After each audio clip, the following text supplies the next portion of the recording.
Assalamualaikum warahmatullahi wabarakatuh. Perkenalkan, nama saya Alisa Maulidita, Teknik Geologi 2018 Kampus Palembang.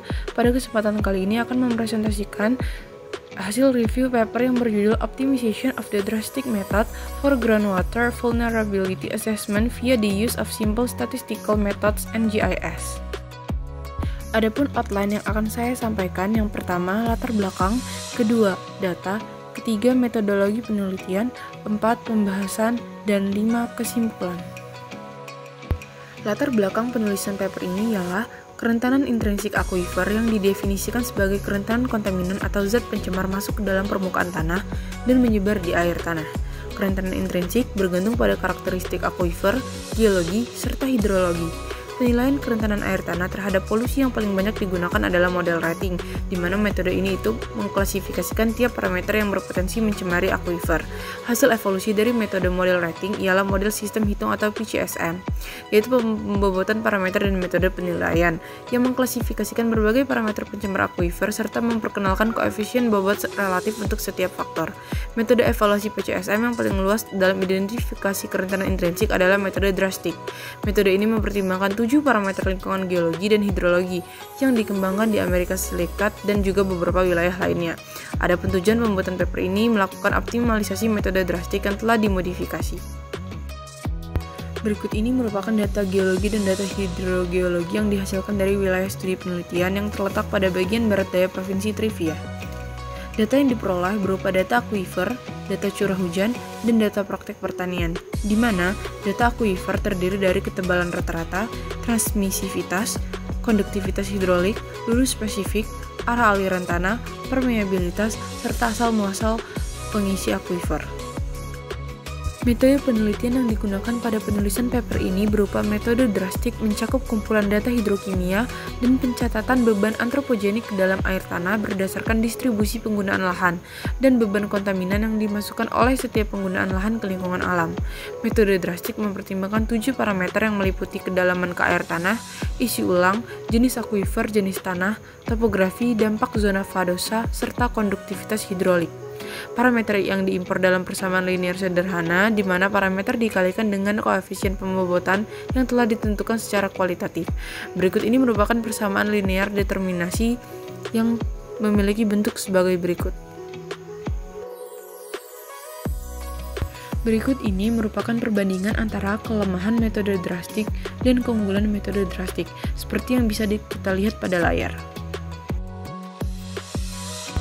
Metodologi yang dikembangkan dalam makalah ini mencoba untuk memanfaatkan semua keuntungan yang disebutkan sebelumnya dengan mempertahankan struktur dasar model drastik.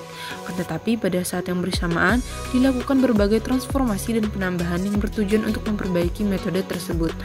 Nah, pada layar terdapat skema representasi dari proses yang digunakan untuk menentukan peta kerentanan intrinsik drastik dan peta risiko pencemaran air tanah. Pada gambar dapat dilihat adanya data primer yang dibutuhkan untuk membuat peta kerentanan intrinsik drastik dan peta risiko pencemaran air tanah. Selain itu, ada cartographic reference data serta human impact data. Kriteria keefektifan transformasi adalah nilai koefisien korelasi dari parameter kerentanan akuifer dan konsentrasi nitrat. Korelasi antara kedua parameter ini akan menimbulkan risiko yang melekat dalam prosedur yang digunakan dalam penelitian. Adapun dalam penerapan metode drastik, syarat kontaminan seperti nitrat itu harus dipenuhi, diantaranya harus berasal dari kegiatan pertanian, memiliki mobilitas air tanah, dibuang ke air tanah oleh curah hujan, didistribusikan secara relatif seragam. Nah, selain itu, area penelitian juga menggabungkan fitur lain yang penting untuk menjamin keakuratan statistik dari metode ini, yaitu menyajikan berbagai nilai untuk semua parameter model. Yang kedua, konsentrasi indeks polusi yaitu nitrat menunjukkan rentang nilai yang besar. Sedangkan titik pengambilan sampel didistribusikan di area yang hampir seluruhnya mencakup lebar rentang semua parameter model. Masuk ke dalam poin pembahasan, dapat dilihat pada gambar 3 merupakan distribusi drastik, intrinsik, kerentanan, dan nitrat konsentrasi untuk wilayah studi, di mana pada gambar 4 merupakan plot probabilitas normal konsentrasi nitrat dalam sampel air tanah. Pada bagian A merupakan sebelum transformasi logaritmik dan bagian B merupakan setelah transformasi logaritmik. Sedangkan pada gambar 5 menggambarkan adanya hubungan drastik intrinsik indeks kerentanan dan nitrat air tanah konsentrasi untuk area studi. Pada tabel dapat dilihat adanya data yang dihasilkan dari metode drastik asli dan data metode drastik yang telah dimodifikasi dari 7 faktor drastik.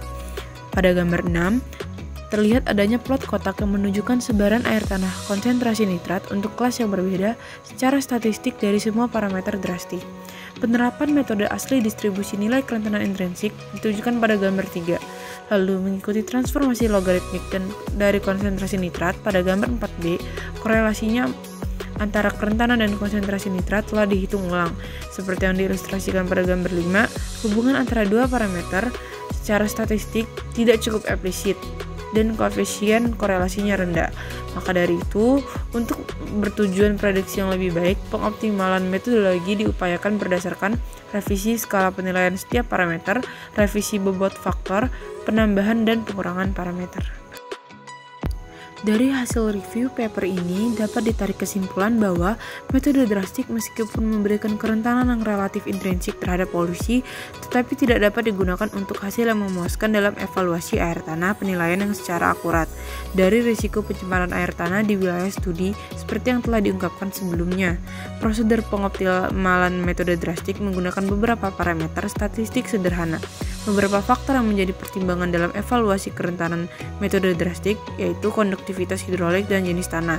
Tampaknya tidak berhubungan dengan konsentrasi nitrat sehingga menimbulkan keraguan terhadap penggunaan faktor ini untuk penilaian kerentanan akuifer.